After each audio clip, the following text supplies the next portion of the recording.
Moray Rabotai, Shalom Uvracha, Be'ezrat Hashem, ce Shabbat, on lira Parashat Korah. On connaît tous Korah. Dès qu'on entend le nom Korah, on pense à la mahloqet, à la querelle, aux disputes. Alors, comme on le dit dans le Pirkei Avot, Veloui ki Korah wa adato. Donc, l'homme, il doit éviter, il doit s'éloigner des principes de mode qu'il a utilisé Korah malheureusement. Il est parti contre Moshe Rabbeinu, contre Aharon. Il a pris du monde avec lui à la fin, comme la Torah le dit, Hashem Ishmor, la Torah les a engloutis. C'était la catastrophe. Rachid explique les raisons, c'était une question de pouvoir.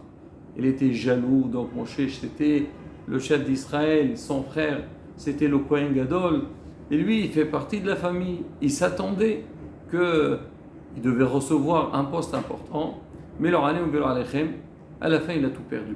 Déjà la bataille, c'est un message qui est très important pour nous. C'est que des fois, c'est vrai, on a des envies, on cherche certains objectifs, et Yitzhak il est très fort, parce qu'on est focalisé sur ce qu'on veut, et des fois, on est complètement à l'erreur, et à la fin, on n'a ni l'un ni l'autre. Il faut bien réfléchir.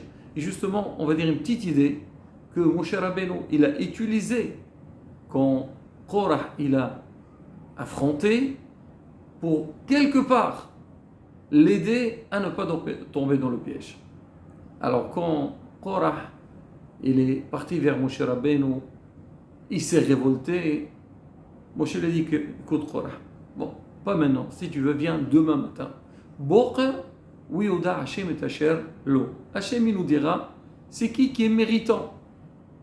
Quelque part, Moshe Rabbeinu, si tu es convaincu que Korah, il est dans l'erreur, il ne mérite pas, il fallait le faire comprendre tout de suite.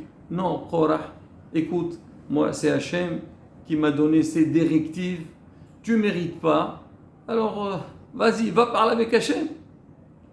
Moshe Rabbeinu, non, il n'a pas réagi de la sorte, il a dit à Korah, demain. Mais pourquoi Moshe Rabbeinu, il a préféré qu'on attende le lendemain?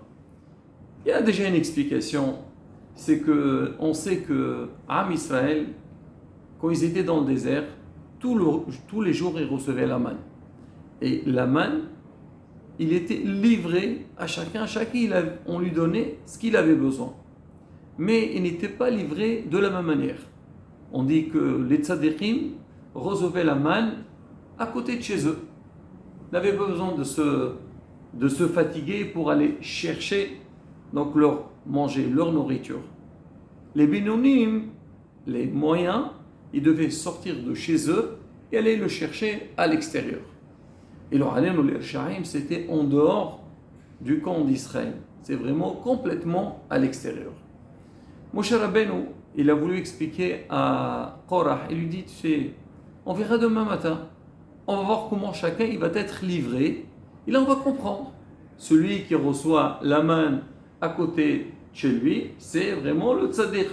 Et Moshe Rabbeinu savait très bien, à partir du moment que Akadosh Baruch Hu, c'est lui qui lui a dit de trancher de la sorte, de désigner Aaron en tant que Kohen Gadol, donc tout va être prouvé par rapport donc, à ce deal qu'il avait fait avec Korah.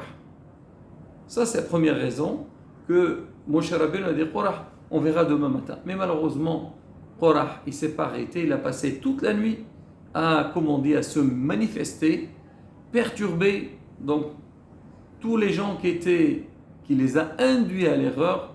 Et le lendemain, comme on dit, tout est parti en cacahuète. Ça, c'est la première explication. Mais il y a encore une autre explication, et Rabotai, elle nous concerne dans la vie. C'est que souvent, quand on a un litige, on a un problème, et surtout qu'on croit qu'on a raison, souvent on s'emporte très vite. Et sur le champ, on a envie de, casser l'autre, refuser tout ce qu'on nous propose pour montrer que l'autre il est en tort et qu'on ne peut pas supporter ce qu'on nous présente. On ne veut pas attendre. Et souvent on voit que des fois on s'énerve ou bien on agit très vite et à la fin, après un peu de recul, donc on réalise qu'on est à l'erreur et on se dit, on regrette surtout ce qu'on a fait. On nous dit, si tu es haram, alors ne tranche pas très vite. Laisse un peu, réfléchis, calme-toi, repose-toi, change, comme on dit, prends un peu d'air et tu verras que ce n'est pas de la sorte qu'on doit agir. Moshe Rabbeinu, c'était exactement le même système qu'il a voulu utiliser avec Korah. Comme on dit, la nuit porte conseil. Il a dit maintenant, on va lui dire qu'il revient le lendemain matin, le soir il va dormir, il va réfléchir, il va comprendre qu'il est à l'erreur et qu'il n'a pas intérêt d'aller contre la décision d'Hachem. Même que lui dit que Moshe, il a inventé ces décisions-là, il va comprendre que Baruch Hashem Moshe Rabbeinu, déjà en Égypte, à la sortie d'Égypte, il était vraiment, comme la Torah le dit, PLP Adaberbo. Il parlait directement avec Akadosh Baruch Hu. Et c'était ça le but de Moshe Rabbeinu, de le calmer et éviter le pire.